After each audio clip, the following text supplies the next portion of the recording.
Hey, Rob. Hey Dan. I'm looking now just to make sure the mic's in a good spot. It is. Don't Rob, just act natural, man. It Listen, takes a minute to get to I was natural. thinking about the bond we have on YouTube, and Uh-huh. it is that we are both three letters in our names, Oh, okay. right? Okay. Listen, let's start a new YouTube channel Called called Robert Plays and Disney Daniel. just a longer Which is formal like version. it's a more gentlemanly. We cover more elegant, like royalty history and stuff like that. It's the history of the crown. Yeah. Imagine like what we're doing right now is like Nickelodeon, and like we're gonna like move up to like a history channel, like Beaches of Normandy, but like we'll have to find an equivalent of that. You know what I mean? Yeah. Because I was like, Although I was gonna start this. I was gonna start this and be like, can I call you Robert Plays? And then I was like, Robert Plays was that's my father. Yeah. Yeah. But I realized you could call me Disney Daniel.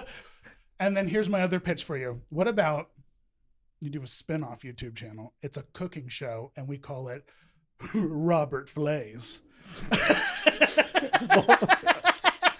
Mostly a fish like a fish thing, because you got to do a lot of flaying. What I love is that you throw them out there as jokes, and my first thought is the like practical, like, well, would that make sense? And I immediately like, well, I hate cooking, so no, that wouldn't make sense. Listen, I'm the joke put killer. It on your calendar right now for April Fools, and do a history of something culinary related. Oh, I was just gonna play Minecraft on April Fools and then just anger everybody by going Come back in strong to it. with a Bobby Flay personality, Okay. and be Robbie Flays. Robbie Flays. Whom I only know Bobby Flay from Entourage. I've never actually seen him do any cooking things. He's just so okay.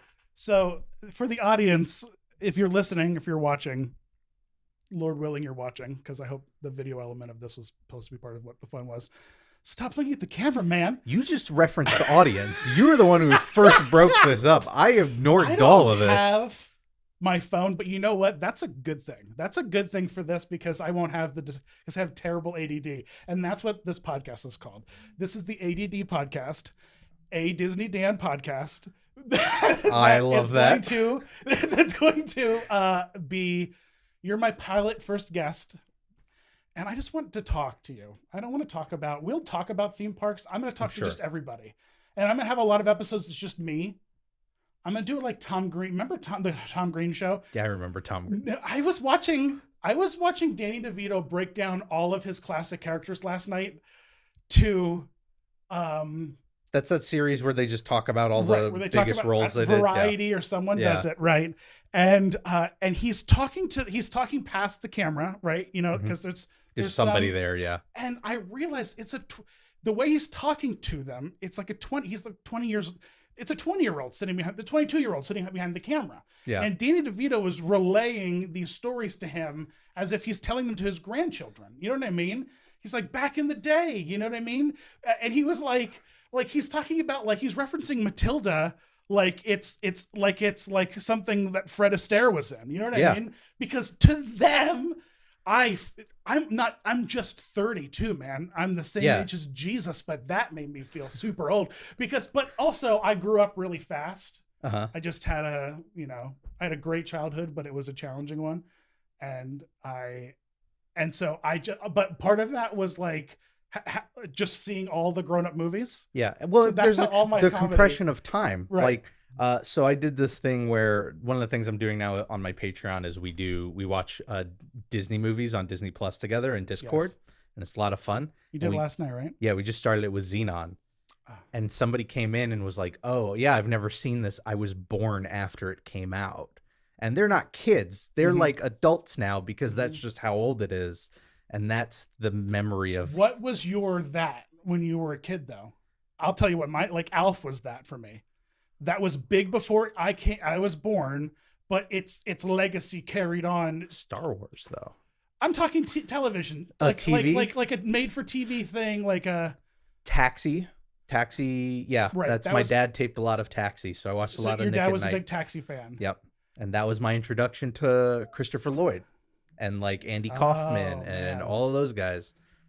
Yeah, I Love Lucy. I watched all that stuff. when I was a kid, I watched 3 movies and like destroyed them in VHSs, because what people don't realize, like, you don't even buy anything anymore. You just No.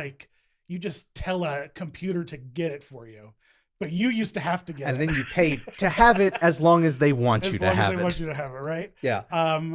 But I remember as a kid, like, you could watch a movie to death. Mm-hmm. You could kill a movie. And so I did that with 3 movies: Mary Poppins, Chitty Chitty Bang Bang, and Ghostbusters. Those are all good ones. I feel like I did that with a lot of Disney movies growing up. But you know what's weird? I remember less. I mean, I remember the movies, but like Little Mermaid, that was one that I apparently watched over and over again. But I don't remember the movie very well. What I remember from all those VHS tapes is like I remember seeing for 1,000,001 times the Cats ad. Mm-hmm. Like all the ads before it. I saw one about like a And also Visa that tune, card. like, I was so creeped out by the Cats ad to the point where like I was gonna go joke see the movie, and I was like, no, because I just have a childhood of that one 30-second spot. It looked like an alien ship or something. It was from the Broadway show, and maybe it's partially also because my dad taped a lot of stuff, so I just catch commercials over and over. I think that's Grizz. That's the memory. That's that cat ascending to like cat heaven. Don't like it. Didn't like it. It was so creepy. And then it just got creepier as the tape degraded, because then it would just get like, it would just look like found footage. So your white clam show was just a Little Mermaid. We had Little Mermaid. We had Aladdin. I mean, we got like, I think most of the staples of the Eisner era. Then you remember like Nickelodeon started doing it, and they were like orange clamshells, and people were Only like, had one of those. People were like, what? You know what I mean? Do you remember when you first, or they had the VHSs were orange? Yes, I do remember that. Like, what? Yeah. You know what, what was it for though? For Nickelodeon stuff. Like, but like, I remember having one, but I don't Clarissa remember explains what. It all. They would release VHSs with 3 to 4 episodes of Rugrats, of Ren and Stimpy, of like, they had all of these. Most of them would come in cardboard sleeves. Like when I was a kid, I was a Barney kid. I was like, that was my bread and butter as a toddler, was Barney. That was my sister. I have a sister who's 4 years younger, so I have my childhood, and then just by being in the same house as her childhood. Right. So like I, for a while, knew Spice World by heart because she would watch it on repeat, and we had the one television, so I was listening to Spice World. Did you ever play that Spice Girls PS1 game? No, we did not. She was not a gamer, so we never got the games. Spice up your life. I got so mad at that movie because the bus, their tour bus, is a double-decker red, London. Yeah. But whenever it cut inside the bus, it was like a soundstage. It was massive. Right. And even at a young age, I was like, that makes no sense whatsoever. But I wasn't old enough to just enjoy it. Could the Spice Girls be wizards? And that was actually like a peek into the wizard. I mean, it was a very like either that or Doctor Who-ish. Very like TARDIS. Listen. Bigger on the inside. Do you think the Spice Girls are Time Lords or just wizards? I just think that they're just wizards. They seem like honest to God, if you put the Spice Girls in wizard robes and just let them sing all the same songs, just but holding wands and throwing spells, it would work. I think change nothing. That's their comeback right there.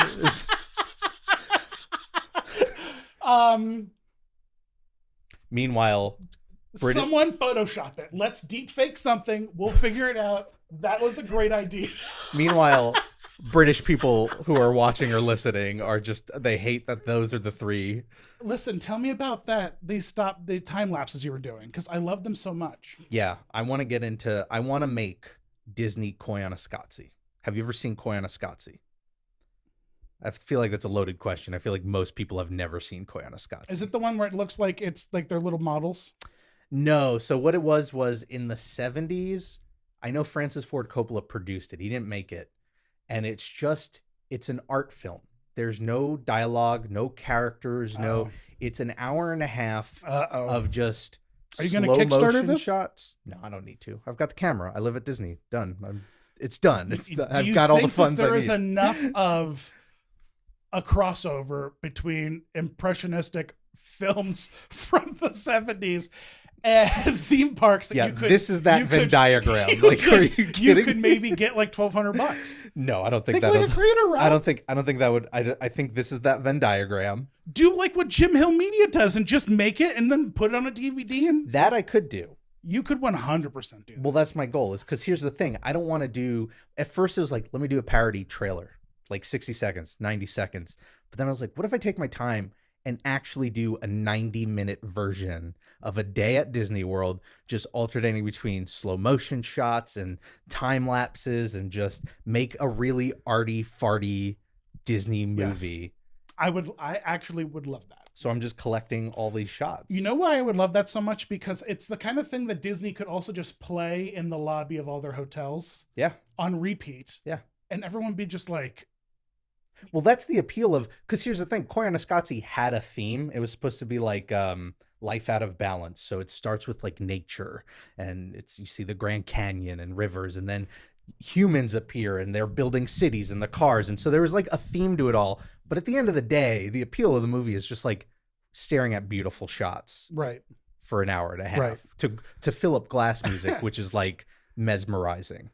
Right. Are you So, going to get him to compose it? well, you know, the funny part is I tried to mock up. I took one song from the movie and I mocked up what I had so far.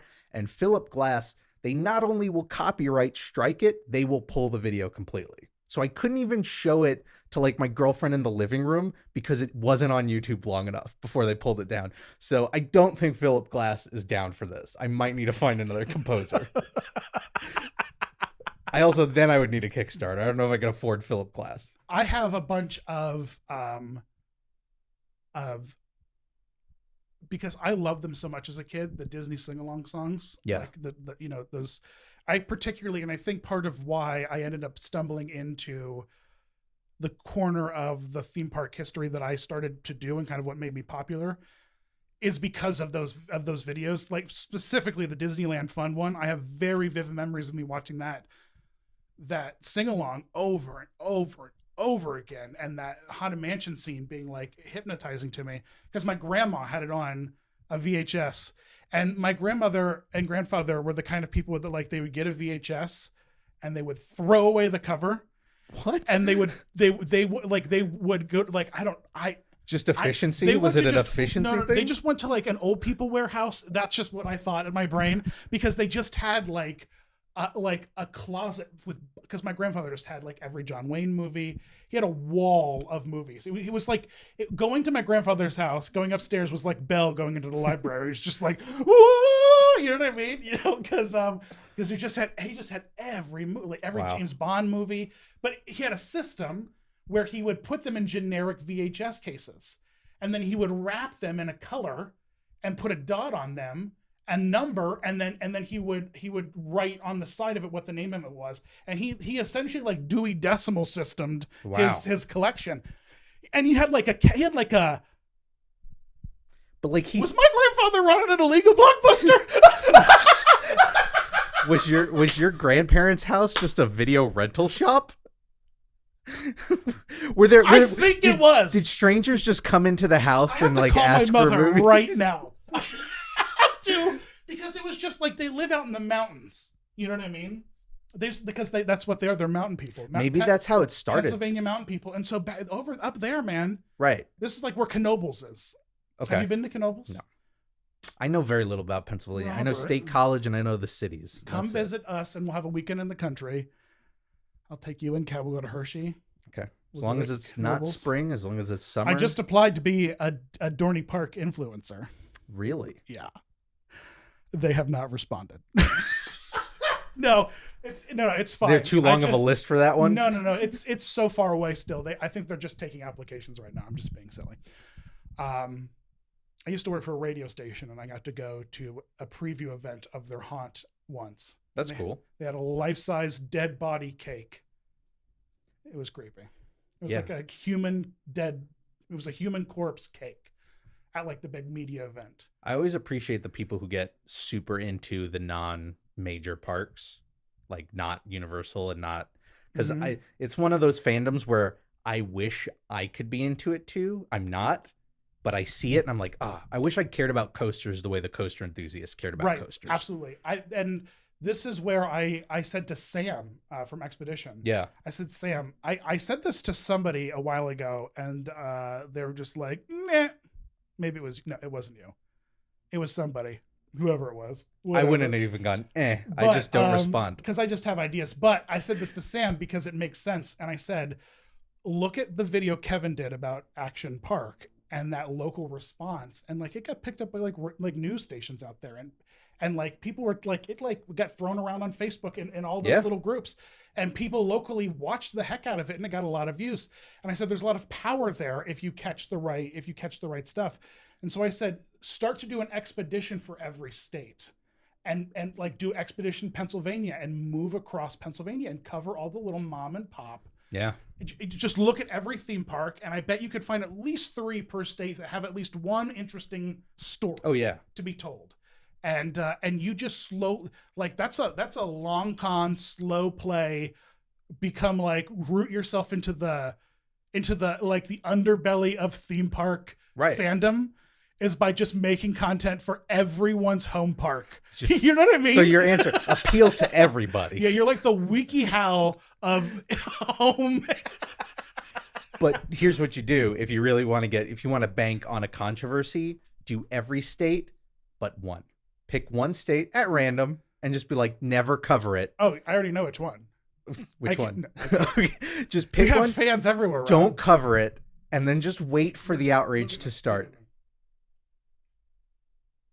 I did not pick that up at all. No. I could try to do it again. Do it again. I'll watch your lips better.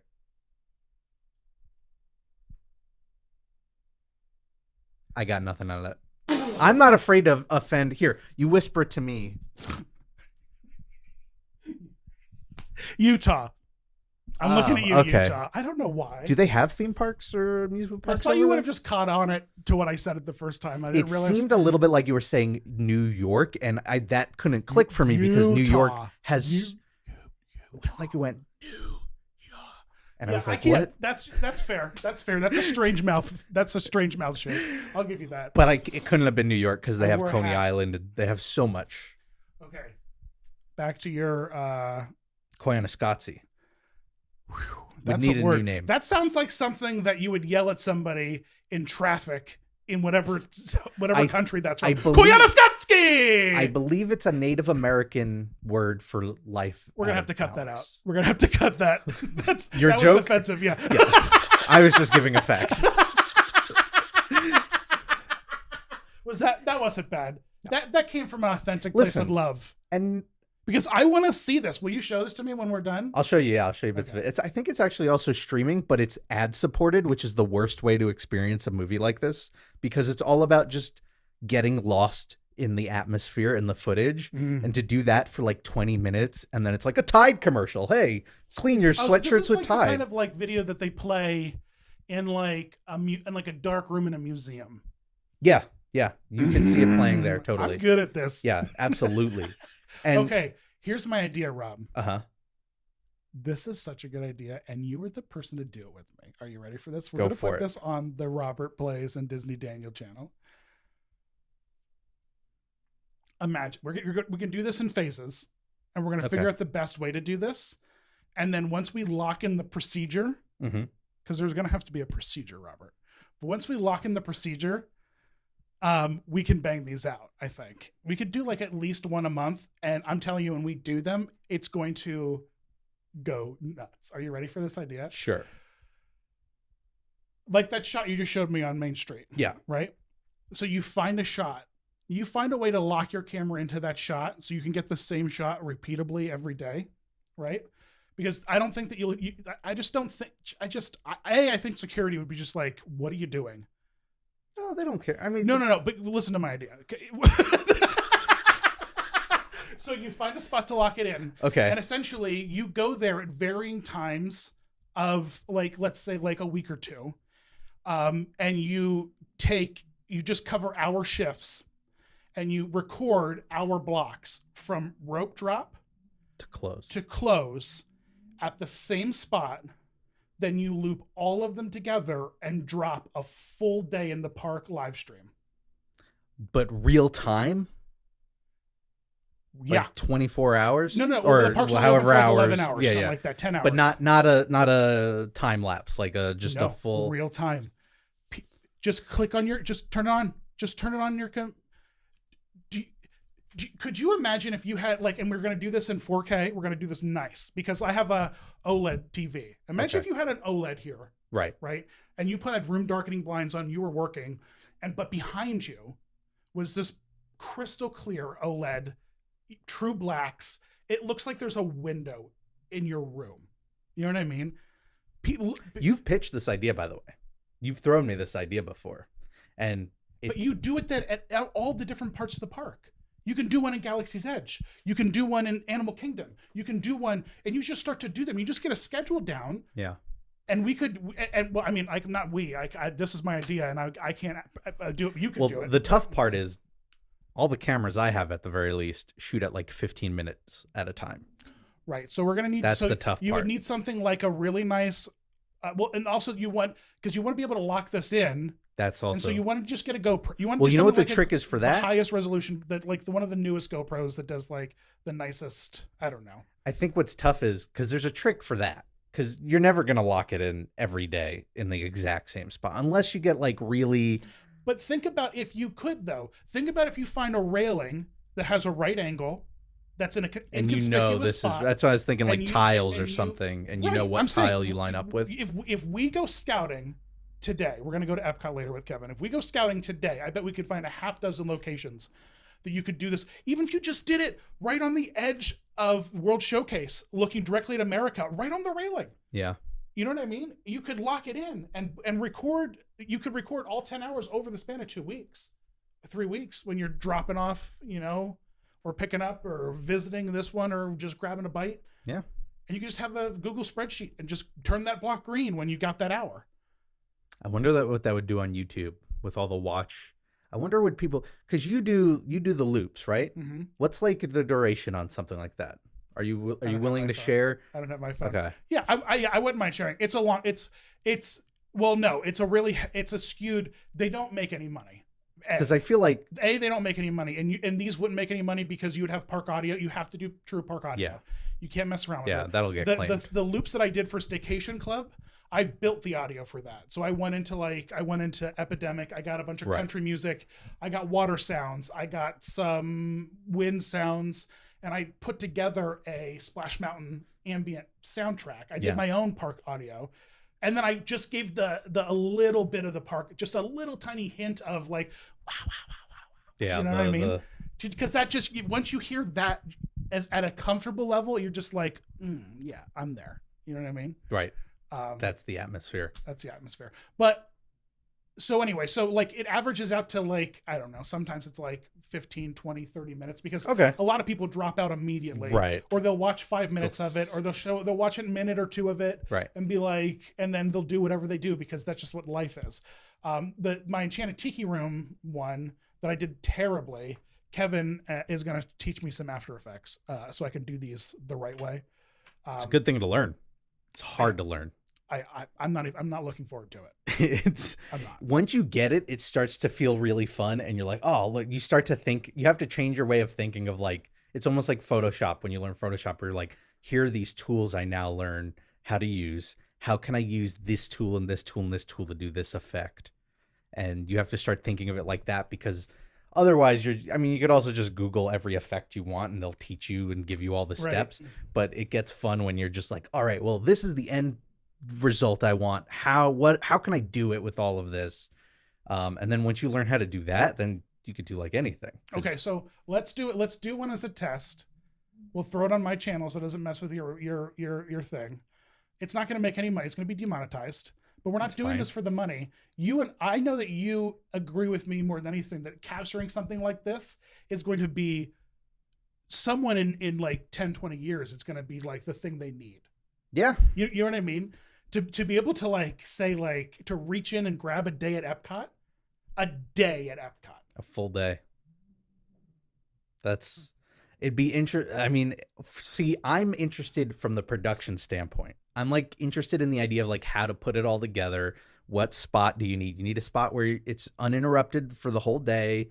you know, the tough part is my favorite shot on Main Street is like looking down from up on the train station, but you can't do that all day because they block it off during the parade for VIP seating or like fireworks. So like that would be out. That's where my head's going. We would have to do a day where we got the package, the dessert or you package. do that, yeah. So we could get that shot, and you know, or you.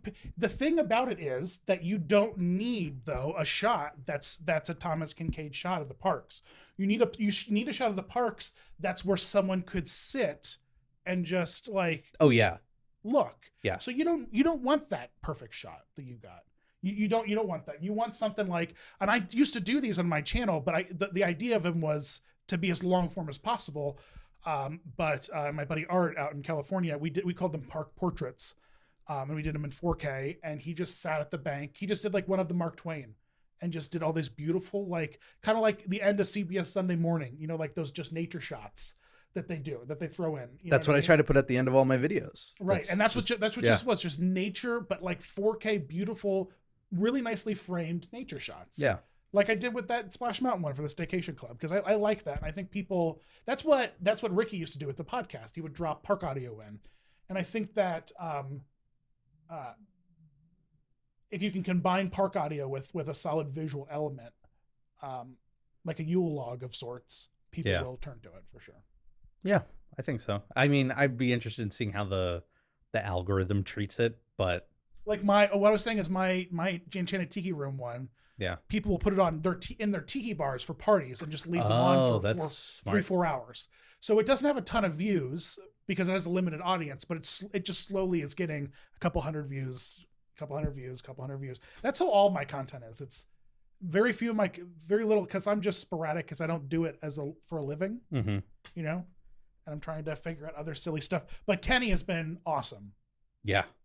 Well, that's because he's super talented. I think I'm just going to pay him to start producing all my stuff because he's just so great. The fact that he's making a documentary about Disney YouTubers, and I showed like that first rough cut to Kat, and I was like, why is he making it about us? This is way better than anything I've ever made. Why would we be the subject of this? Well, yeah, you saw that churro video. Like that churro video is hilarious, but it's great. And he didn't even film it. Art filmed it, and we didn't know what it was. I just wanted to do it. My plan was just to put the whole 30-minute video up and just let people witness it in real time. And Kenny's like, no, his editing was fantastic. Like, give me that. Yeah. And so, yeah, he's really, really great. He tickles me to death. He's so much He fun. said he wants to try vlogging the next time he's down here. Well, we're going to see him tomorrow at Epcot. I know. I'm hoping he's going to be vlogging. Well, I'm saying I hope that I'm thinking that I wanted the three of us to shoot some. Well, we're going to do something. That was the plan tomorrow morning. But he'll be there, and then he'll be around because I think that makes it easier to edit if you're there. Oh yeah, you start to know, and then like because I used to do this when I was vlogging. If I had an idea, I'd be like, okay, I know I need to get this shot, and this shot to help that idea that I otherwise would have been screwed with if I was at home and I just had to work with what I had. Right. So you can make it better. I mean, look at what Vincent does. Vincent Vision. Like those skits are amazing. And those are the kind of thing where you can't carve that out of what you shot. He goes in there with an idea, or at least he thinks of the idea while he's there, and then he shoots it and it comes out great. And he deserves way more views for him.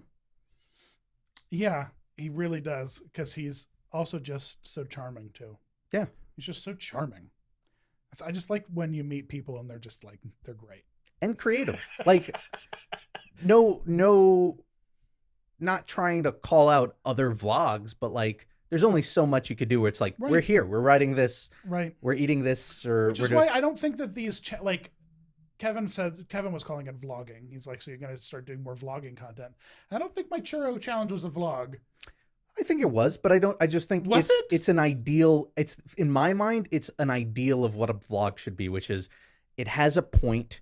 It focuses on that point. It's not just I think a vlog, which is the home movie of today, which is this is what I did today, cut down a little bit. And then the vlogs that I think are perfect are I have this one goal. I'm going to eat my height and churros. Or, Vincent did one where he was only going to ride things that were under 5-minute waits. I feel like that's vlog the kind of vlog I'm into. It's like a personal thing. I feel like vlogging is more personal.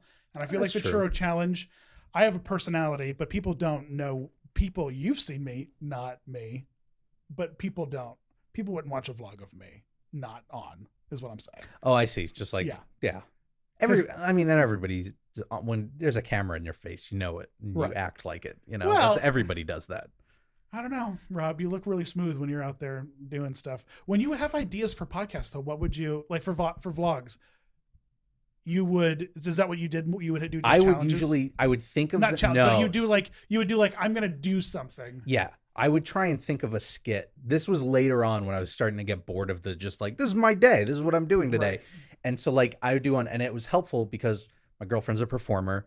Her sister's a performer. Right. So like they're totally game to play along with all of this. And like, you know, Christine, my friend, she's not shy because she does a podcast. So like that is helpful, having people who are just into it and playing along. You also kind of do the secret trick that I do. I just surround myself with attractive people. And then it makes me pay look attention better. to me. Yeah.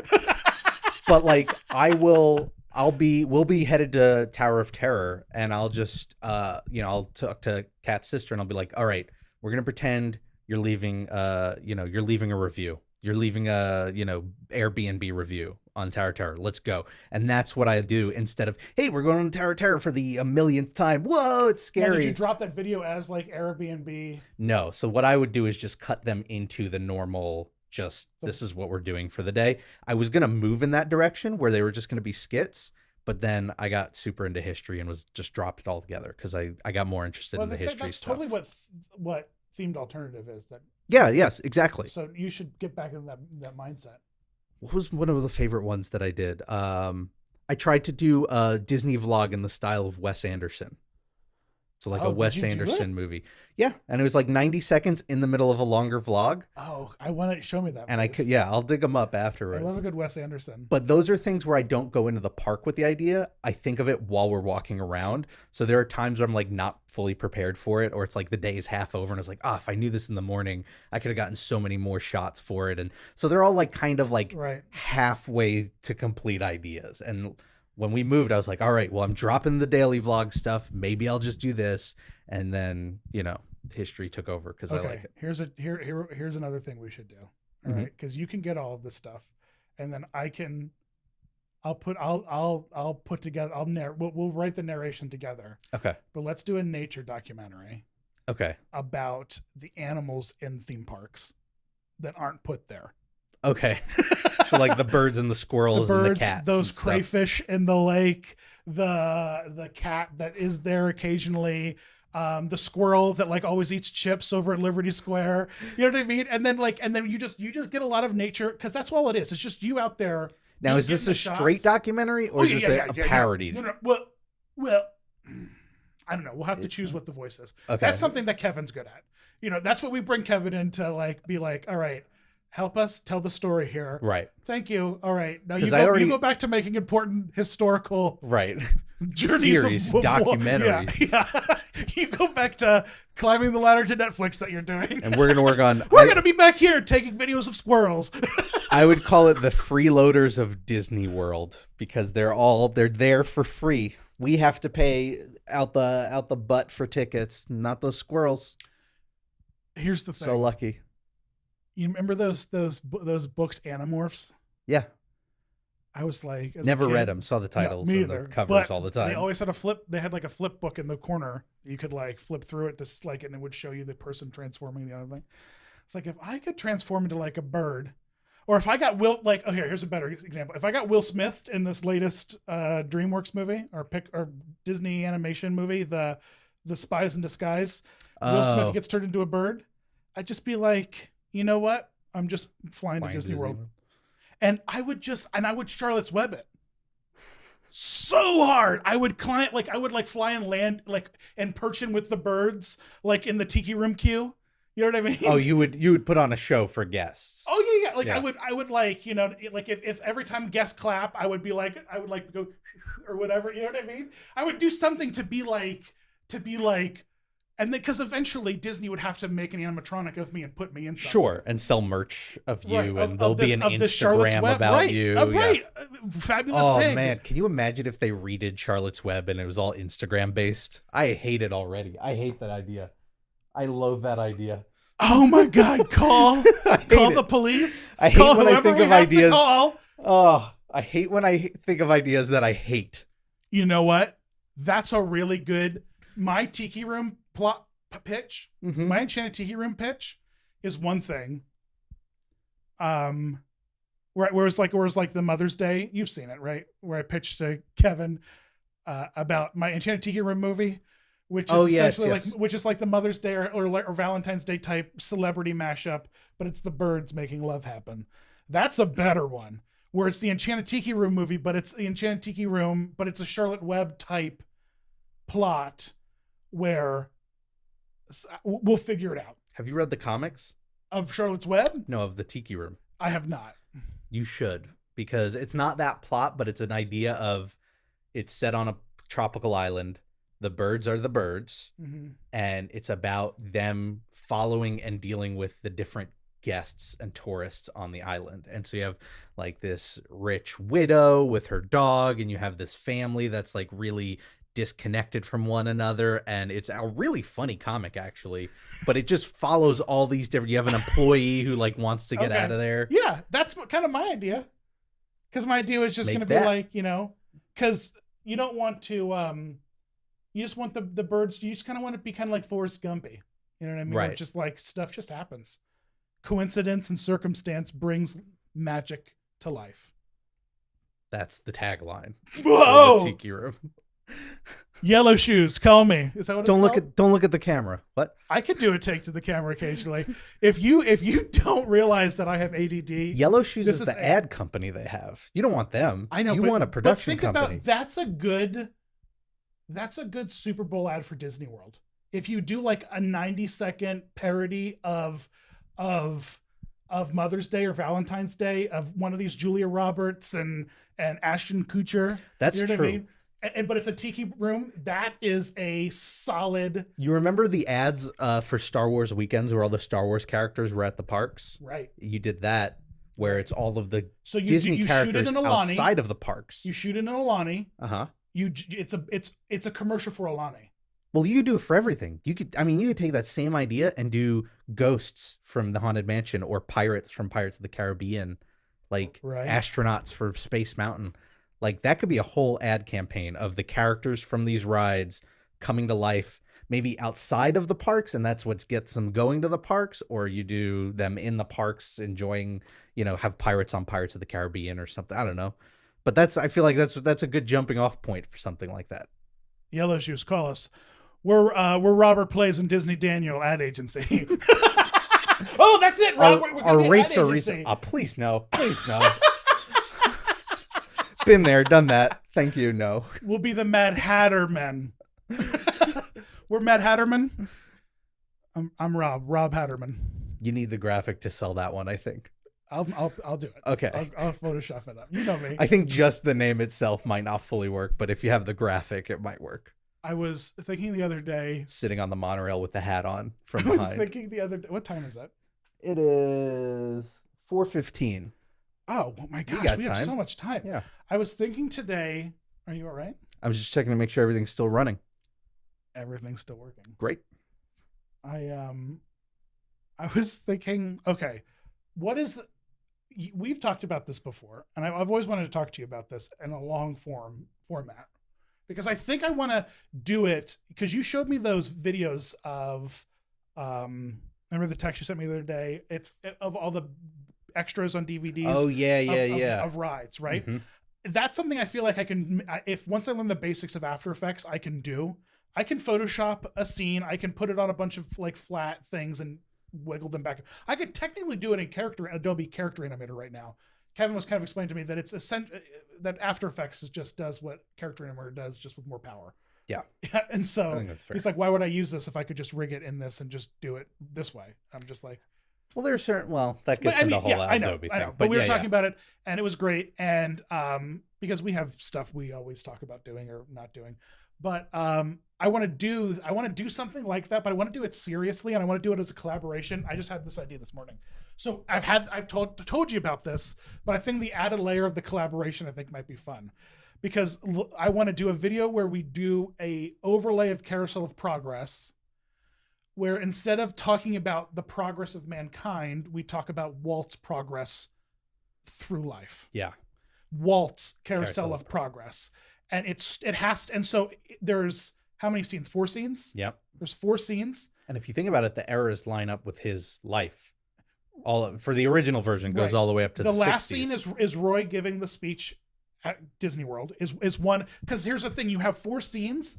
You have the center scene, and Walt needs to be the center of all of them. Right. Except for, I'm thinking maybe the last scene where Walt is in one of the circles. Mm-hmm. Maybe like talking about his dream of Epcot. Yeah. But then that circle spins around and the stage the lights open up to a full scale. I haven't even been on it yet. I'm talking Rise of the Resistance, doors open, and you put together a full scale recreation of Roy there at the podium with the vintage Mickey, all as animatronics, all being That'd there. be cool. With Roy then giving the speech about Disney World. You know what I mean? And then at moments you can pause out and cut to moments of maybe, I don't know, maybe Walt's family, a memorial, maybe someone spoke at his funeral, and you could put like a little bit of like the legacy of Walt. Yeah, you know what I mean? But that's the end of it. And the first scene has to be Mickey, Oswald and Mickey. It has to be that era, right? So what would you do? You do Mickey, Disneyland, or Mickey? Would you do the movies? Mickey, Snow White, Disneyland, Epcot, and that last scene, the finale. Walt's evolution of Disneyland. You know, Gotcha. like his the third to last scene would be like his, like he would have like a pirate head on this. You know what I mean? It would be like those. Yeah. And here's the thing: there's so much out there. Kevin was just saying to me, we hang out. This full disclosure, the 3 of us hang out a lot. Yeah. So that's why I'm talking about him a lot, because we have. But he said to me, he's like, has a book of like just quotes of just Disney. Someone just transcribed everything Disney said in interviews and stuff. And so if you are smart about it, you could easily go in there and you could literally have Walt's voice be the one. Yeah, I'm sure they've got a lot of recording. I don't know. Like you would have to approach it from one or two things. Do you just historically recreate scenes, or do you write a narrative of Walt being like kind of like Walt's Force Ghost, kind of telling us about his legacy? You know what I mean? And it's just the audience just accepts that he's talking about himself in the third person, kind of. He's talking about the Walt Disney as what it is and not just him. You know what I mean? Or do you recreate the scenes as they happened? No, because I think because if you do that, you need a voice actor. Right. And also I think it becomes harder to tell that story in like a 20-minute setting. Whereas if you have that artistic freedom to have Walt narrate and connect those bits, you don't have to worry so much about, well, how much of that scene do you recreate? Where's all the context around it? It's like, no, Walt could take care of that if he's just narrating for you. But I'm saying, like, you have those 4 stages, and then you have four mini stages in each stage. And so, like, let's say like you take an era, Kevin takes an era, I take an era, and like Mark takes an era, or Jack or Sam or someone the 4 of us take and like we write those, and like what we do, and all I ask you guys to do is just like map out what all the 4 scenes are, all that kind of stuff. Just script it. Just give me an outline of what you think, and then I'll write the actual script around it, and then we could make like a dummy 30-minute video of it, if you think about it, and it could just be as cheap and lazy as what that was, but meaningful. Yeah. And it's like a prototype, and if you think about, we could do that with a lot of stuff, but this is the easiest way to do it because everything's so static. It's essentially a stage show. All I have to do is essentially take pictures of the scenes we're trying to recreate and just Photoshop out layers and then just make puppets out of them so that we can, because it's going to look like it's a Small World. That's the idea. That's what those parody things were. Was that everything was just flat on cardboard. Yeah. It was like an old dark ride. Right. Just all cutouts. I mean, I love that idea. I've always loved that Walt idea because, I mean, I feel like you need to move the whole thing out of Tomorrowland, but that gets into a whole other, that's just, it's not a future-facing thing. Well, it could be if you presented it as like a time What's travel. Next? As like we reached into time and grabbed Walt, and this is Walt's Carousel of Progress time capsule or something. But I think we if could tonally, frame if it. you were to, Right, because this is Blue Sky anyway, if you moved it to Main Street, that would be the where they're going to perfect. put that theater. Yeah. Or just at the Right. end of that like little alleyway, which like what blows my mind is that throughout the whole history of Disneyland, there have been what 3-4 plans for what to do with that alleyway expansion. There was going to be at one point a Chinatown. At one point, there was going to be the patriotic area.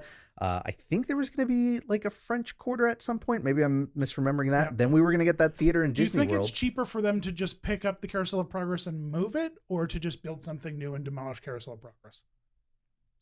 It'd probably be half and half. They'd probably just want to build the whole building over again. I think people would lose their minds if you said we're destroying Carousel of Progress. Which is crazy to me because it's already been moved twice. Right. It's been rewritten completely. Right. New voice cast.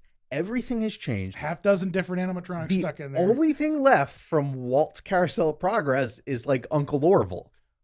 Right.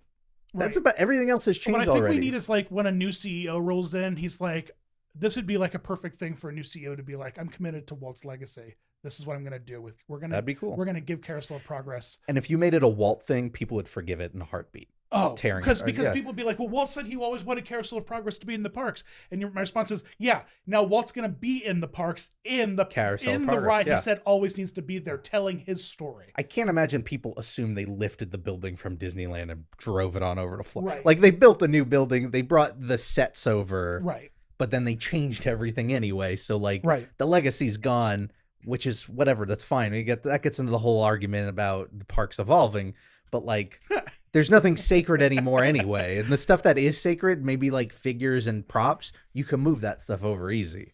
Right. Yeah, I think it'd be cool. And I think if you just reinvent the idea of how the stage is used so that the main center's not always being used. You know what I mean? Like if the first scene opens up with one of the side stages with like a little Marceline set. I see what you're saying. With like a teenage Walt standing there in the corner being like, you know, such and such, and then and that spins and then it opens up on an adult Walt like in LA. Now this is real Blue Sky, but what if there was a whole new building? It would have to be a slightly bigger building. But what if you merged the Carousel of Progress and the American Adventure technology? So it's a rotating theater around 4 stages, but each of those stages that's has 100%. changes background. You can have animatronics, lowering into the ground and new ones coming out. And I think that the way you do it is you reverse it. You build a building big enough that you reverse it so the audience is inside, spinning, looking out. And because you're going to need space for those set pieces to move back and forth. Yeah. You're not going to want to do it on the inside of a pie. You're going to want to be the crust instead of the filling. Unless it's a giant pie. It would have to be a massive pie. If it's a huge pie. If it's 4 American Adventures, with the rotating. But that would be a very big pie. But and whatever. It's taken us 50 years to get a Mickey ride in the parks. Yeah. So it's going to take us 150 years to get a Walt ride in the parks. So I'm saying if we all put our efforts into it and we made it as like a thing, and maybe we did it as a Kickstarter, maybe we did something. I don't know what we did, but like we make little paper kits as incentives that were like pop up of each scene, like pins or whatever, something silly, and we actually like put a lot of production value into it, and then just slam it down on the ground and be like. Though you know what the worst part about that is? If we did that, it would be great, and then that would be the 100% assurance that it would never happen. They'd be like, great, this is the greatest unsolicited idea ever. We'll never touch this. Then this is what we do. We call Disney and go, solicit it then. No. We long con this so hard. So we get this done. We get this locked, loaded. We burn it on a DVD. We print it on glass. You know how like people can print stuff on glass now and it lasts forever because DVDs aren't infallible. The data. You know what I mean? We need to back this up hard. Right. We lock it in. We get it in the bank. And then we begin production on a second film. And this film is like a little bit Borat-esque in that we're just dumpy characters trying to get a hold of someone important. But it's also a little bit like Walt's Frozen Head-esque in that it's like based around theme park like people and the parks, and it's essentially a story about us 3 we don't have to play ourselves. This is fine. But it's a story about 3 dudes who have a legendary idea, and the only way that they can't release to the world, because if they do, the idea It'll is doomed. never happen. The idea is cursed the minute it sees the light of. It's like The Good Place. If you find out, you know what I mean? Like, you can't, like, it breaks the rules of time. So we can't let it be seen by anyone. It's like the inside of the Ark of the Covenant. And the only one holy enough to look at it is Joe Rohde. And so we do a whole video, a whole movie, a feature-length amateur film. What are amateur short, small, indie film? Yeah. We make an indie film. Between you and Kevin, you guys have the knowledge to do this. And then we do it like a little bit like, Curb Your Enthusiasm style. We just have light out. You just put me in there. You know what I mean? I could play. You put me in a bald cap. I'll be Joe Rohde. You know what I mean? I just picture him opening a binder. I'll shave into the and every Imagineer's face starts melting except for his. Right. No, yeah. There's definitely a scene where, at a certain point, I don't know what it is, but like when he finally watches it, we just show his face with the light flickering on his face. And then we just show people passing out behind him. That's like that's the credits. The credits are rolling with Rohde watching it, and people just passing out behind him. Like they can't handle its awesomeness. But here's the great thing about it. Okay. We produced this whole movie, and we have the idea in our pocket. And then this movie comes out. So the movie has to come before the idea is what you're saying. Okay. Yeah, no, we have to do the idea first to make sure it's good. Okay, but not share it with the world. Yeah, once we get it made, we got to lock it down, and then we have to turn to our attention, because then we got to get this into the pop culture, because then Joe Rohde's going to get word of the fact that someone played him in a movie, and he's going to maybe watch it, or at least watch the trailer. And that's all. We're just national treasuring him. All right. We're just trying to incept Joe Rohde into getting it, just to be like, hey boys, let's have lunch. I like the movie, or I like the trailer. Let's have lunch. And then we have lunch with him, and we just slide a USB stick across the table. Go, it wasn't fake. We're like, Mr. Rohde, it wasn't fake. we made this. We're like deep informant agents, and we made this as a secret message to get to you, so that we could deliver to you the greatest idea that will not only concrete in the parks Walt's legacy, but will also concrete into the parks your legacy, because this is the greatest idea that has ever been, and you will do it. No, that's a long con, but I think we could pull it off. I feel like the end of that is you hand him the USB stick, and he's like, okay, cool, I'll check it out. And then he just gets home and he tosses it on his desk, and it just becomes like the end of Watchmen. Like, will it ever be seen again, or will it be a lost treasure to time? Okay, maybe we need to give him a portfolio. Maybe we'll bring a small model of one of the scenes. Oh, maybe we'll produce it into a pop-up book. Okay. And then you spin the scenes. Yeah, dude. Because then we could sell the pop-up book as merch for the movie. And also, it's what we did to lock Joe Rohde in. Okay. We're going to work out the details on this. Yeah, you take the lead on it. This sounds like a lot of work. You take the lead on all this. No, but seriously, the fake ride, even if we just do it, even if we don't make the fake ride itself. And I mean, people do that. Like, there's a whole community around, what is it, a Roller Coaster Planet or Planet Coaster? Planet Coaster. And they create custom rides, and they create recreations of rides, and they'll record it and just pop it on YouTube. So, like, right. There's a space there. I'm talking about not recreating rides. I'm not talking about, like, I think that doing a well-researched and thought-out, like, high-quality pitch that a bunch of us work on together, with the intention of, like, we'll just say that whatever money comes off of it, we give kids. It's probably be demonetized anyway, because we got to use compositions, because we want to keep the song. You'll want to keep the song. Sure. Otherwise you'd anger everybody. Right.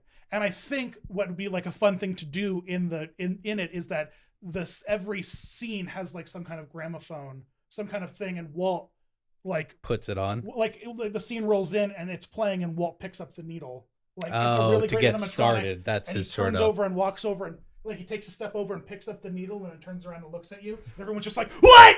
You know, because like Ben Franklin takes like a half limp, and everyone's just like, yeah, so brave. And then you get footage of Belle. Right. Doing a little walking robots. Well, the thing, we already have that in the parks. People just don't realize it with Olaf. Olaf in Frozen Ever After is a smooth track it's animatronic. less because he's tiny though. Yeah, and he's tiny. got But like those stumpy legs. If you watch his little legs wiggle with him as he moves, and that's a smooth track. And Hondo is a terrible example of it. He just kind of turns on one foot. He's like the fairies in the parade that just glide, and I don't like that. They could have at least just like put like two little like gumballs on sticks like near his legs that just like went like this every once in a while to just like kick out his pants, his jacket. Oh, I had such a great idea for a Yule log, right? Because I just went and saw Sleeping Beauty on the big screen. Okay. And there's a solid. Oh yeah, you told me. You tweeted like, it or something. No, I think I just texted you and told you to tell me. Well, you mentioned at some point I heard your idea. But my ADD just unlocked a little secret hole in my brain that reminded me of it. It's seeing. You should look into it. Are you going to say the idea for people who don't know? Yeah, there's a scene in Sleeping Beauty where they're burning all the spindles. Yeah. And then Maleficent just turns into one. And if it's spindle? Maleficent just magics up a spindle. Oh yeah. She self-fulfills her own prophecy. You know, I saw that maybe a couple of weeks ago. So is that even a curse? Or is that just a promise? It could be both, can it? It's just like, here is an IOU. I'm going to deliver on it in 16 years. Don't even because I mean, if she puts a curse on her, King Stefan, her doing it. King Stefan destroyed his entire kingdom's textile industry. Yeah, overnight. That was their major export. It had to. Watch that movie. Everything is covered in fabric in that movie. Everything is covered in fabric, and he burnt for 16 years. There's not, or I don't know how old, 13? You would have thought, well, no, the promise was before her 16th birthday, right? So it could have been any time before. Because I was going to say, he could have just waited 15 years and then went into overdrive, but... I can't put myself in I can't put myself in the shoes of like, if anything, if a witch is going to curse you with a deadline, yeah, you're going to have solid bet that she's going to come in strong in the last 5 minutes. Right. If you know what I mean? So just lay back for the first 15 and a half years. I could go all into, because when I watched it, I walked away going, the real villains in this movie are the three fairies. Or the three fairies. Yes. They are absolutely the worst characters in this movie. But I love them so much. They're so great. The fact that they are the reason why she gets put into her deep sleep, because they're fighting over magic. Over what? Something important? Her health? Her safety? No. A dress and a cake. And they're fighting over the dress color. Yep. And not one of them stops and goes, we'll just ask her. We'll ask Aurora what color she wants her dress. They needed to decide for her. No. But the part that kills me about that movie is that she does end up, touching the spindle. She falls into a deep sleep. Do they go, all right, well, we got to go fess up to the king. We got to go make this right. They go, no, let's put the entire city into a coma until we can fix this. In their defense, who was going to help them? They're magic wielding dimwits. But who's going to help them? Dan, how many cities out there have they put to sleep over problems they ran into? I wish I had my phone because I sat in the back corner of the theater when I go, because my local theater is doing classic Disney movies. Uh-huh. And so to see Sleeping Beauty on the big screen is great. Oh, I'm sure. It's a beautiful movie. Also,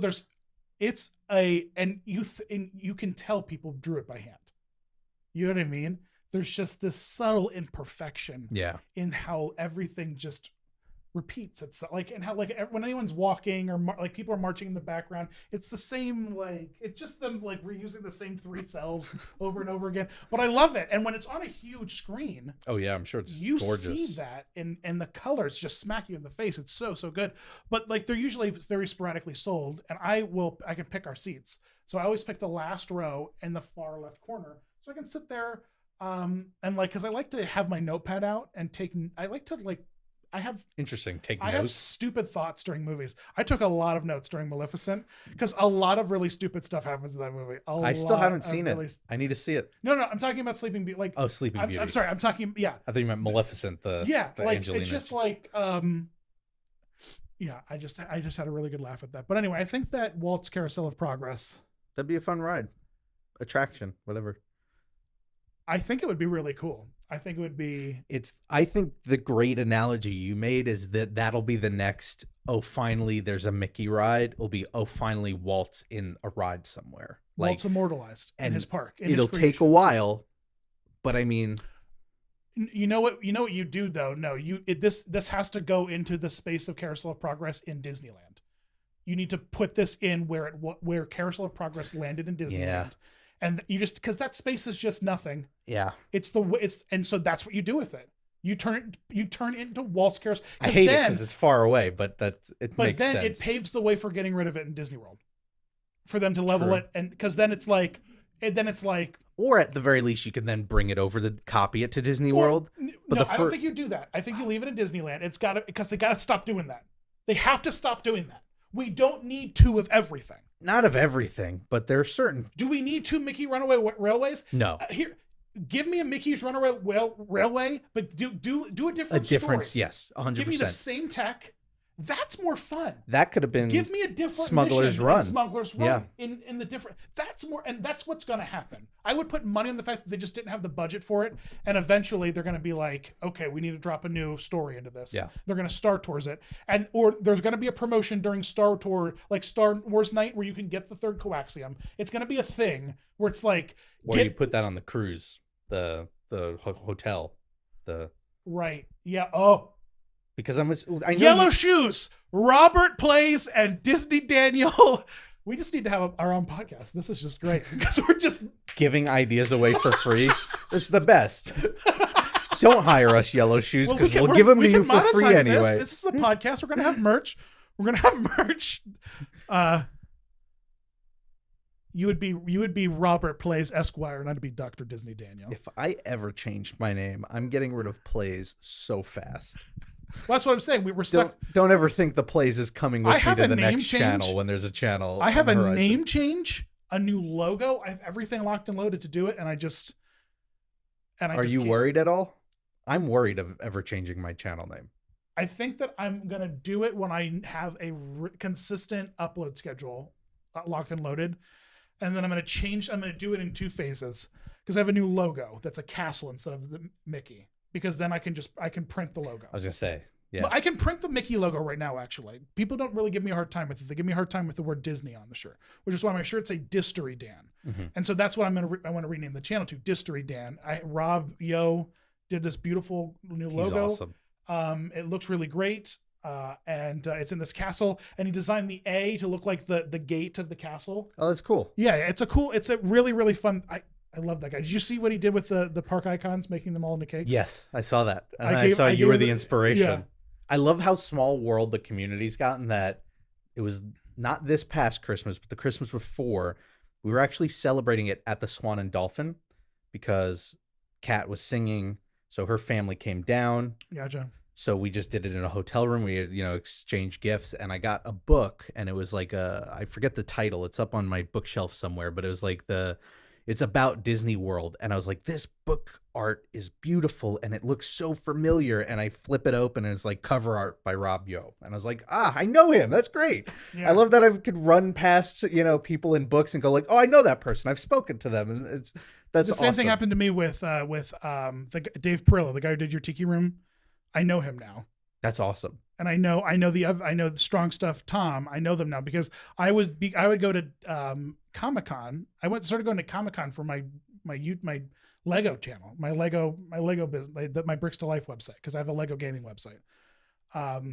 And so I would start going to Comic-Con because they would have events there for the games. And so I would go there to cover. I would walk around, and the only place I would ever really end up and actually buy art was from those guys. And I would meet them, and I'd be like, I love your art. I really would, because I have a whole wall of Kermit in my office. I just ask artists like, hey, draw me a Kermit, just whatever. Just when you think of Kermit, just draw that and just give it to me. I just want to add it to my wall. And so I said it to these guys, and they're just like, they were artists. They work through these proper channels. I don't know really how it works, but they work for people like Mondo, and like either Mondo comes to them and says, Disney has a list of like Disney Parks wants to produce some art. There's a list of 15 attractions that they will consider submissions for. I think it's something along those lines. Or they have to go to Mondo like an agent and say, I would like to do a run of prints. Here's a sample. can you take this to Get it licensed. Sesame Street and Right. see if they will license it for us? I think that's in some instances they can just go buy the license outright and just, but I think that there's just different levels of ways to get into that. And so Dave's actually done a Fraggle print and a Muppet Show print, but for when he first started doing stuff, and they're like $200 on eBay. I always look for one, waiting for someone to list one for like $50, because he lives in Philly. He lives right around the corner from me. And so I could just have him sign it at any time. That would be cool. Yeah. My buddy's wife is a huge Figment fan. And so Dave's Journey into Imagination poster, but has a little girl with Figment, and but the little girl has blonde hair. And so I said, Dave, if I get this print and bring it to you in Philly, can you color the hair in to a brunette for my buddy's wife, and then like sign it, and it'll just be like this custom one of the kind thing. He's like, yeah, dude. That's what awesome. I love about. That's the one thing I love about what we have now is that. And I didn't even think that it would ever be a thing, is that there's a solid community surrounding us. And here's the thing that I think that you know better than I do, but I'm just coming from, this is just my perspective. And I don't know, how deep are we? An hour into the podcast? And this is where I'll say, anything that I say on this podcast, and I just have to say it on every podcast, I don't know what I'm talking about. I don't know anything. You're not an expert. I don't know anything about anything. Consume information from me with caution. All right. If I can tell a better story, I'm going to lie a little bit. That's just how it is. All right. So that's quite a disclaimer. Unless the information's important, you know what I mean? But I will paraphrase into a funnier thing than take you through what the actual conversation was. That kind of stuff. Okay. Anyway, but I think that we all kind of came up and kind of butted up into like a whole other. There's generations of park fans that are more localized and more forum based, and more of like Flickr forums and like old forums and locals here. You split into like Howard Bauer is a really great, a great example of that. Like I think that a lot of the community of WDWNT is a good example of that. They're just like, we kind of we poked a straw out through the top of the mud and like blew a little bubble, and we've just been like pushing her, and that's fine. That's how communities happen. Right. You know what I mean? We're just a little pocket universe inside the bigger bubble. And I think that that's what's so silly about our community as a whole, is that we don't realize we're a bubble. And we're in a lot of times. Yeah. Yeah. Most of the time we don't realize we're a bubble. Let's be real. And I don't even think I'm in the Diz Twitter. I don't know where I belong on the internet. Can I tell you, the first time people talked about Diz Twitter, I was like, is that an account that I don't know about? Like, is there an account called Diz Twitter that I'm missing all this stuff on? I didn't realize it was a generic term for just the Disney community on Twitter. And so I was like, I don't follow Diz Twitter, so I don't know what all this stuff is going on. Yeah. And then every time I feel like I am following enough of it to get an idea, there'll be a person who's like, whoa, today on Diz Twitter was crazy. And I was like, I didn't see anything. So I don't know what you're talking about. And it ends up as a group message between you and Kevin and I. We're just like, one of us is usually privy to what happened, right? And we have to inform the other two. Yeah, because I'm just like, and it's worked out to a pretty good system. We're just like, what is going on with this? And then one of us will be like, this. Be like, okay, yeah, it's hard to. But I don't think I'm in the. I don't think that you are either. I don't think that Kevin is. I think that at a certain point, I poke my head in and I get way in there, but it happens like once every 3 months. And I'll talk to the community, but for the most part, I'm just talking into the ether when I'm on. I don't think you Twitter like that. You don't, and sometimes Kevin doesn't. But I just like, he makes fun of me all the time. He's like, sometimes I just wonder what you're thinking. I'll just open up Twitter.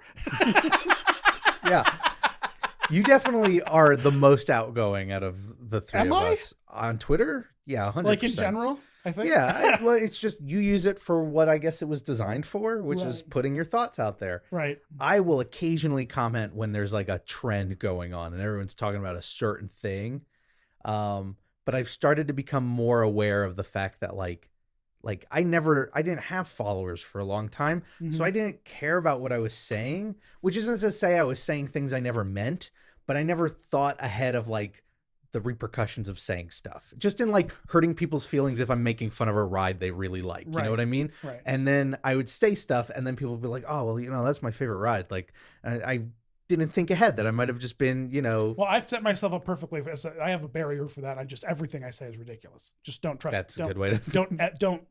But like I do it in a way, a lot of people do it on Diz Twitter. Everything they say is ridiculous, but they say it with sarcasm, and sarcasm does not, sarcasm doesn't come through. It doesn't come through in text. It just doesn't come through in text. I think unless it can, but if it's just crafted very well. Yeah. And it's hard to nail it. It's hard to nail it. And so that's why I just try to avoid being a smartass. To me, it's just also tiring for a fandom where I like to like all of this.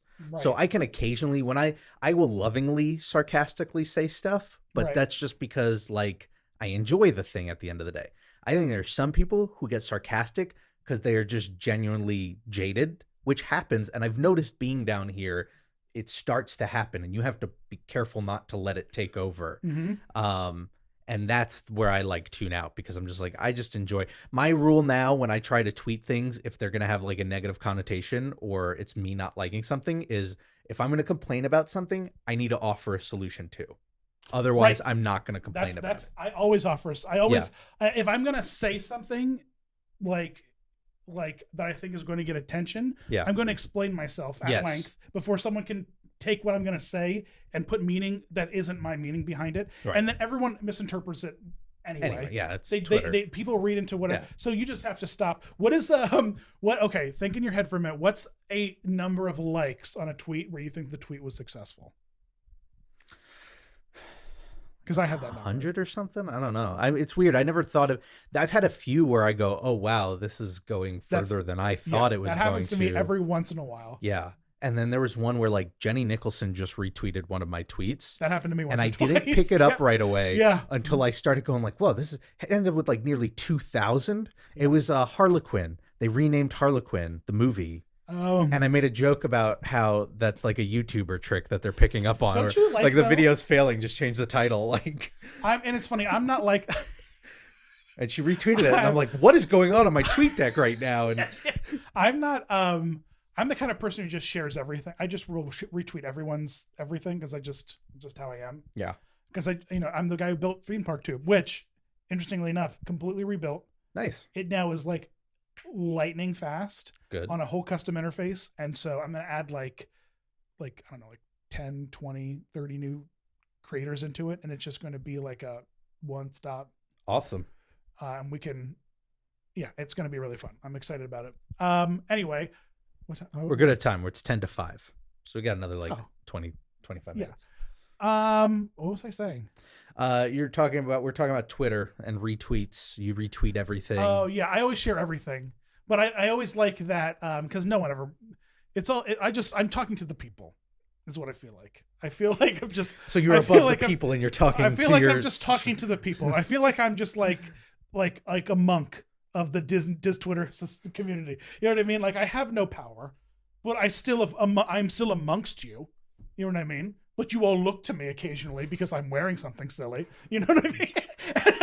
You're the Figment guy. Yeah, I've got a Figment puppet. So you all look at me every once in a while and I'm just like, hey. Here's my 2 cents. And I just want to make people smile. That's all. And so when a friend of mine will retweet, when someone retweet something or other than Kevin, who usually will retweet me to tell me I'm wrong. You know what I mean? But no, I'm just kidding.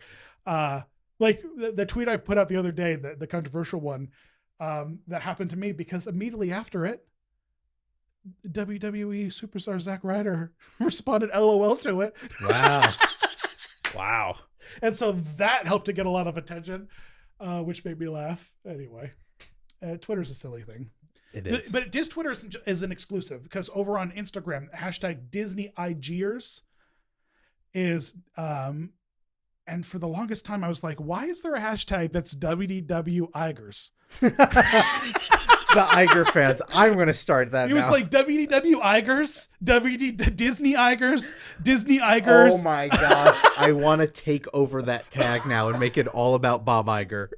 Do it, man. Just do it. Somebody did a whole thread the other day that was their top 10 favorite Bob Igers, and it was like cardigan Bob Iger or like, I like that. T-shirt I'm Bob always Iger. thinking about that because I've done a few of those. I did Mickey as Pop-Tarts, and that was a really big one I did once. Oh yeah, yeah. I did Mickey as Toy Story characters, and that was that one was big on Instagram. But I'm always trying to think of that next because I love doing that. I love looking into finding You know what I mean? I just You put work into them. I rarely tweet from my phone because just typing on my phone, I'm like, I don't care this much. Like, I have to be here at my desk on a keyboard for me to even put in the effort. No, I like I just like making silly stuff. Yeah, which is good. That's what a community needs more of. Like the memes and stuff. Those are fun. Yeah, some people hate the memes though. Well, let them hate it. Like, whatever. I really don't care. Let them just, yeah. You know what? This has been a year for me of stopping caring, or to let go, which I think without context can sound really bad, because it's not that I don't care about things. Right.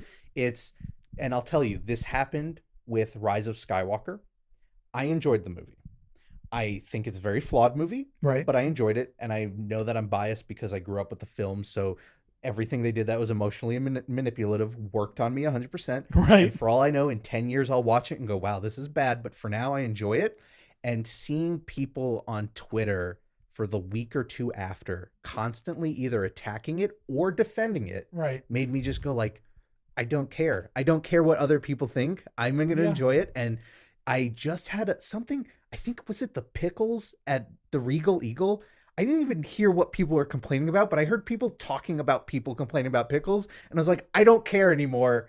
I just, whatever. I've lost all will to try and defend things I enjoy. That's just a part of like our natural human progression to becoming known by a group of people, is that you're now suddenly exposed to criticism from the community, and you get it occasionally. Yeah. And it's hard to take sometimes, because sometimes it's truthful, sometimes it's hateful. Right. But it doesn't matter. It still hits you emotionally, sure, and you have to process it regardless. Mm-hmm. And I'm not saying poor me, pity me. It's fine. But eventually you get hit with enough of it that you just sort of become numb to it a little bit. Zone it out, yeah. And then that skill begins to grow outside of being numb to the complaints about you and the complaints about your community, to suddenly being like, okay, so the movie made $8 billion, and like a total of 1,200 people on the internet, on Twitter, total 1,200 people or so say it's awful.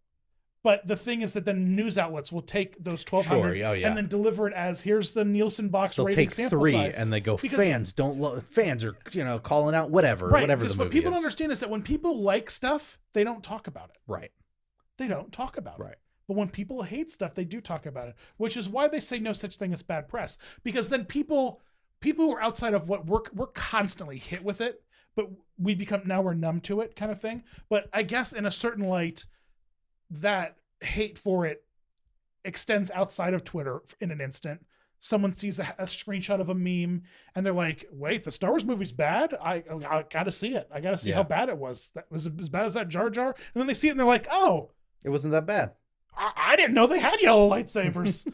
It was Plo Koon was the last one with the yellow lightsaber? I don't know, honey. Was it Plo Koon that had the light, or was it Ray Eves that had the yellow lightsaber?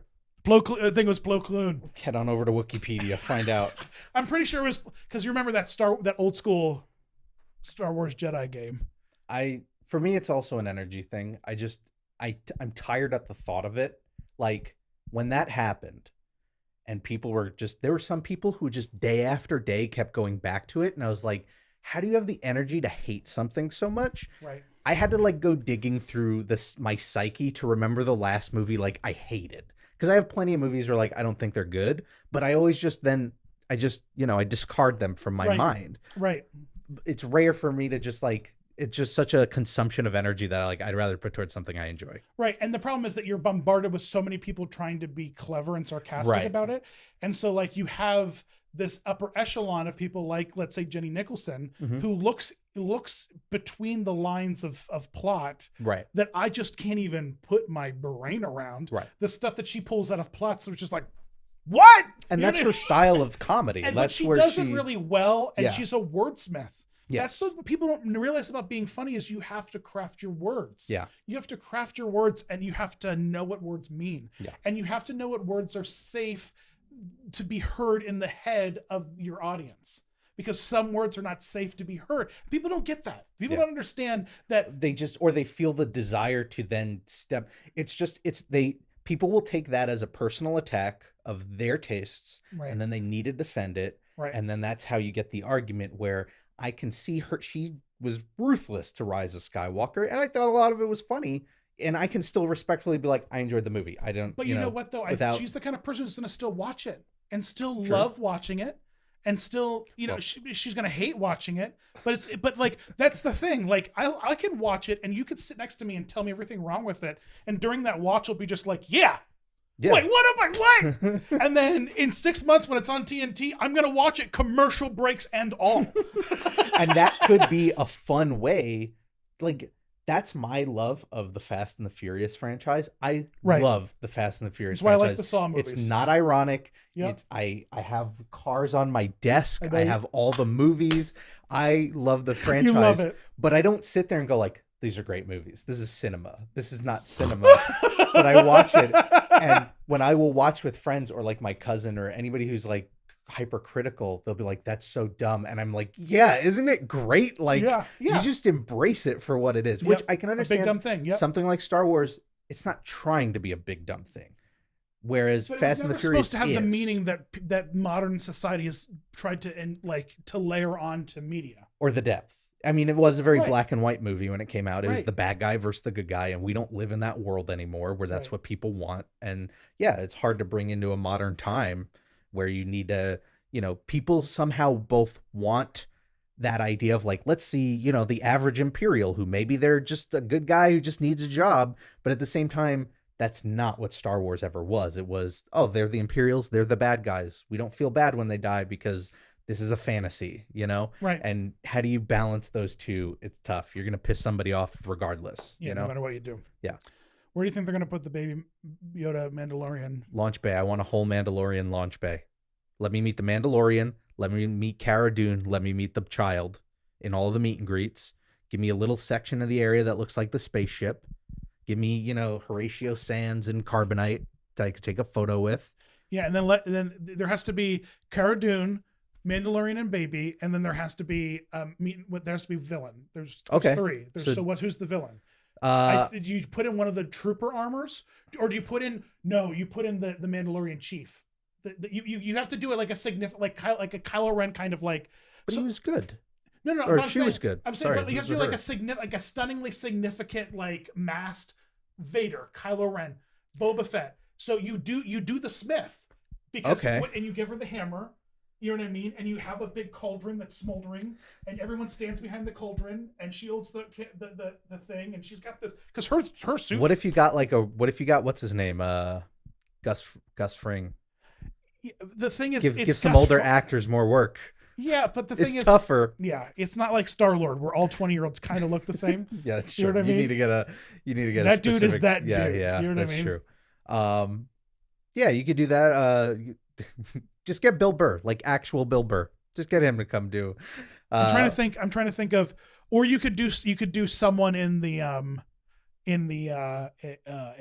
what if you just did the Scout Troopers and you gave them the ability to just be funny from the last episode? Yeah. Like, because they walk, it's like, hey, don't punch this one. Yeah, right, exactly. Like, just don't punch funny, this one this time. Sarcastic Scout Troopers. Watch out! This guy likes to punch anything shorter than 4 foot. Guys, it's a trigger from the Clone War. That would be great. Yeah, right. Yeah. Just put some humor back into it, and then I don't know. Then at the end, you have the gift shop, and then here's what you do in the theater where they now play like a sizzle for Star Wars. Play the first episode of The Mandalorian and have a little booth right outside. No, I have one for signups for Disney Plus. Why is Disney needs to build on the sky? Disney's on the Skyliner loop. Disney needs to build a 20 theater multiplex. Like, I'm just talking about a building the size more or less of Guardians that has like 20 huge theaters, air conditioned. There's snack bars and stuff like that, but getting into it is free. And they're just playing, one theater is just always Little Mermaid, classic Little Mermaid on the big screen. Oh, just watch movies. Yeah, and one is the Mandalorian. One of it, and it's a cool place to like take the kids in the afternoon. It's just a people eater, and it's all free. You don't put anything that's in the AMC. You don't put anything modern in, but you put the classics in. Even if it's 15, 20, and you reserve it like a fast pass, and they only open up like 15. The reservations for them only open up 60 minutes before the play time. You don't think they'd be afraid of it? My fear from the business part of my brain is that by giving them an opportunity to sit down for 2 hours is 2 hours they're not spending money potentially. No, because you filled that sumbitch with. There's a gift shop. Snacks. There's a gift shop that like you outside of every theater. There's a Little Mermaid stand. There's a Bell stand outside of the Bell Theater. You design this as like a mall where the kiosks are the merch for the stores inside. Here's what I think you do to make this work. Make it free for people staying on property. Oh yeah. No, this is like an extra magic hours. You need a magic band because that's what they need to do. They need to start adding value to staying on property. And if you have that, if you're a family with think if you were in the parks when you were 16 and you're just like, oh, you know what I mean? They'd want to go see Little Mermaid. I'm gonna go watch Toy Story 2, Mom. That's what you think that these jaded teenagers want to do? It's too hot outside, and I didn't bring enough SPF. That's all teenagers are worrying about. Yeah. How much SPF do they have on? And by SPF, I mean super perfect friends. That's totally how they talk, too. Yep. You got Disney teenagers down to a T. I think that something like that would work, though. And then you do like it's free to stay on, and then when you get there, as part of the dining plan, it's like a dinner. You can cash in and get a cup and a bucket of popcorn that you can refill as much as you want, because popcorn costs nothing. Yeah, that's free. And so if you charge someone $20 for their stay to add on to their mugs, that they can mug it in the theater, and they can just go up and just scoop up a pop. You just put some college kid in there. Here's the roadblock. Little bags. Here's the problem. You'd have to, maybe it's not tied to staying on property. Maybe it's tied to your park tickets, because the fear I see now is what family goes, well, we'll go for 5 days, but we'll just do the parks for 4. And then on a 5th day, we'll just hang out at the movie theater. That's fine. But that's less money for Disney. They want that ticket sale.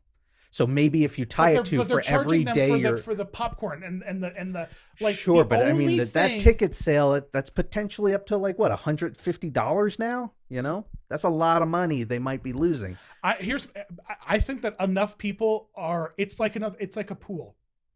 It's just a pool. It's a dark pool.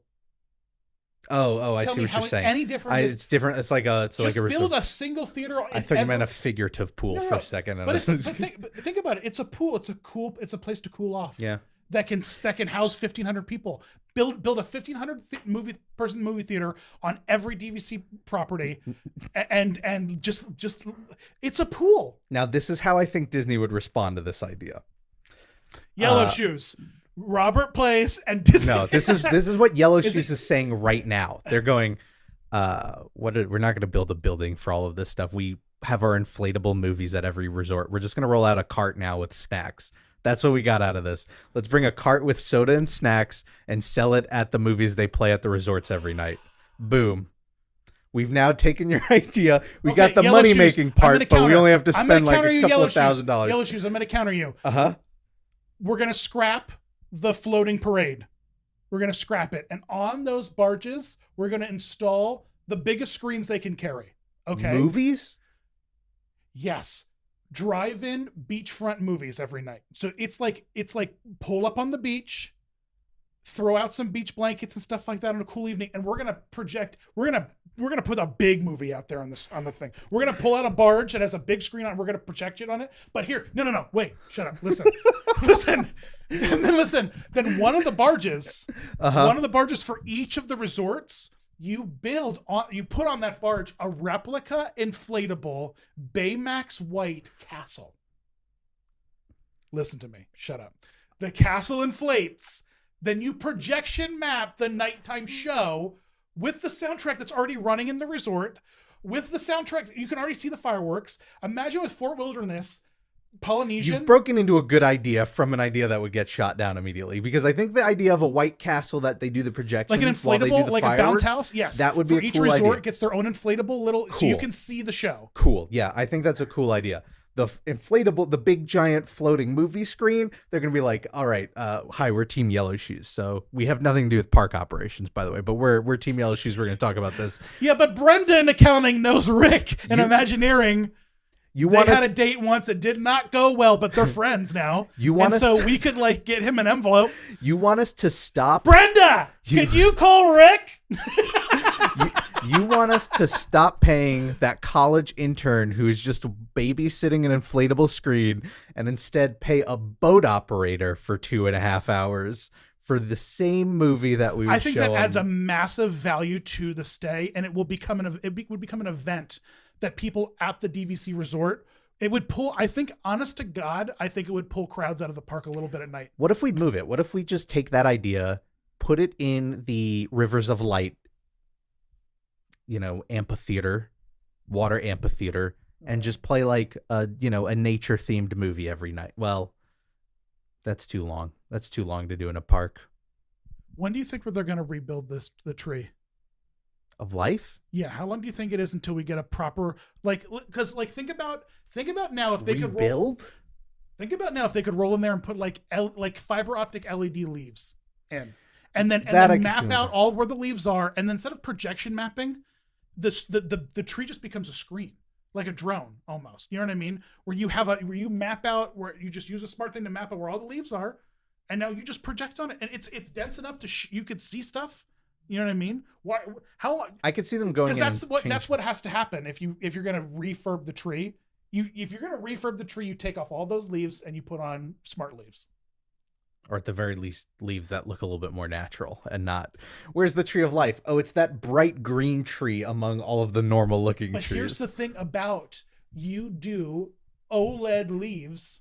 That sounds so expensive. You can do OLED leaves, and so you can control what color the tree is. That'd be cool. Imagine going to the animal kingdom in the fall and the tree is an autumny orange, at perfect autumny orange. It better be beautiful. And then imagine when Elsa stands out in front of the tree and she's like, "Let it go," and the tree turns to ice.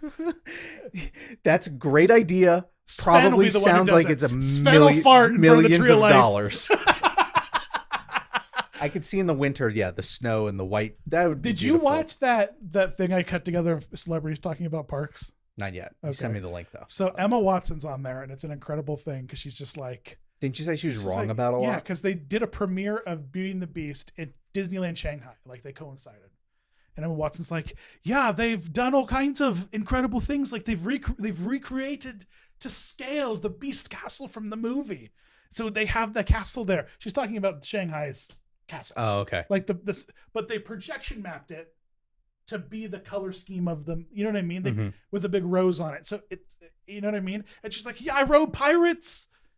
And Jimmy Kimmel's like, well, what's it like? Is it like here in America? She's like, yeah, exactly like it. Oh, not quite. And I was like, well, first and foremost, Jimmy Kimmel's like, is it like our pirates? And then I had to realize our pirates is not her pirates. A. That's true. And B, she did not have a childhood, so she doesn't know what theme parks is. She didn't go to theme parks. Probably not for like enjoyment. Yeah, probably like British children do. They have tarts and stuff when they want to have fun.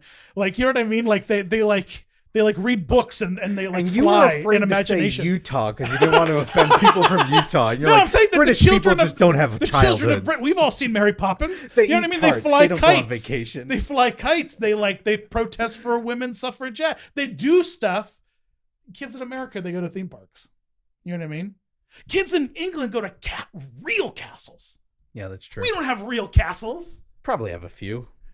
Might have one or two. Yeah, well, like Greg built it in the 70s. Right. They're all at the very, they're like 200 or less years old, but got to start somewhere. I'm honest. I think we were talking about this. I'm waiting for what the next immersive hotel will be. It's got to be a princess castle. There's so much money to be made. That'll just be book solid always. There's never, because there's always an endless amount of princesses. And then it's not just a princess castle. It's the princesses from Wreck-It Ralph 2. Yeah, I was gonna say It's you need to have that pajama- sort it's of it's princess. modernization. You have every princess and you have every prince, and you just build this luxurious. It could look like a turd out on the outside. You know what I mean? With just a really nice wooden entrance. It's brilliant what they're doing, by the way. Yeah, with the Star Wars. You go in there and there's there's a huge dining room that looks like Belle's ballroom, and then there's just it's just full, and you have every prince, you have every princess in slumberwear, and then in modern casual, because what this will do for Instagram. Oh yeah. If you have Instagram Disney princess castle, and the thing is, you don't have to commit it to being Instagram, because whatever the next thing the princesses become that's popular, that's fine. We're still in a castle. Just retheme it, redo it, repaint a couple of things. Let's get a couple of new props. But for now, it's Slumber Party Princess. Slumber Party Princess needs its own Disney Plus series. People would go nuts because it's giving all. I would dig that actually. Giving if all those get the voice right actors, writers. Right. Yes. With all those, giving all those female voice actresses work again, like a consistent series. Just do a 10 episode. You're doing Monsters Inc. Give us those princesses. But would it be as fourth wall breaking? Because I feel like that's the song. It has to be. Okay, yeah. It has to be. Well, it has to be framed inside. It has to be a spin-off. It's like Frasier. You know what I mean? And so I need a Frasier from Wreck-It Ralph 2 that is the Disney princesses. In that world, they have to be fourth wall breaking, and they have to be and I think the series might be fun, is if as a team they go into their original stories and female power and female empower their stories. You know what I mean? And sort of like a spin-off of the Marvel. Hey, Yellow Shoes, give us a call. I like how Yellow Shoes now does everything at Disney. We're gonna get a call. Rob, I think we just need to make our own podcast. This is really charming. Let's do it. Sold. Perfect. There's when I was a kid, those little creatures in Ursula's cavern really creeped me out. The ones with the big eyes and the souls. They're the souls of people. You know they're the creepiest parts of the ride right now. Oh, I just saw Frozen on Broadway. How was it? Has nipples in it. On who? So there's Huga is the Act 2 opener. And it's the hoo hoo guy. Okay. And it's a Swedish sauna song. Gotcha. And so they all come out wearing towels and stuff, but they're all wearing weird half bodysuits. And I'm like, that's weird. I wonder why. I was like, maybe because the towels are sewn in. And it's like, no, because at the end of it, they drop the towels, and they each has the big branches of leaves, and so they do complicated choreography where they're covering each other up with all these big branches. You know what I mean? It's like the cups, right? Beauty and the Beast. I want to know what that audio is going to sound like. Your mic just going all over the place. I'm sorry, Nate. But in the bodysuits for the men, they had airbrush nipples on the bodysuits. Oh, well. So Disney Broadway embraces the male nipple. For sure. Which this all, for people who without context, this ties into your Twitter thread. Where should I make a video on it? Do you very detailed breakdown of that? I think I would need here's the thing. I feel like I have really great ideas for stuff. Is that my reminder? That is my reminder. It's time to go. I feel like I have great ideas for stuff, but I just don't know how to execute them, which is why I have friends like you and Kevin. But I feel like a male nipple. I hope you at least save them all, because I feel like that's one of those things where you could always come back and save what? 6 months, the ideas that you don't know how to execute. Rob, if I ever saved ideas, just keep a notepad. When I died, keep a notepad. Someone would discover a box of composition books and read them and think that I was trying to figure out the end of pi. I was trying to figure out where Christ was buried or something like that. It'd be rough. All right, Rob, thank you. It's a big pleasure. It's a pleasure, sir. Thanks, folks, for watching Disney Dan. And if you're new to the channel, make sure you subscribe.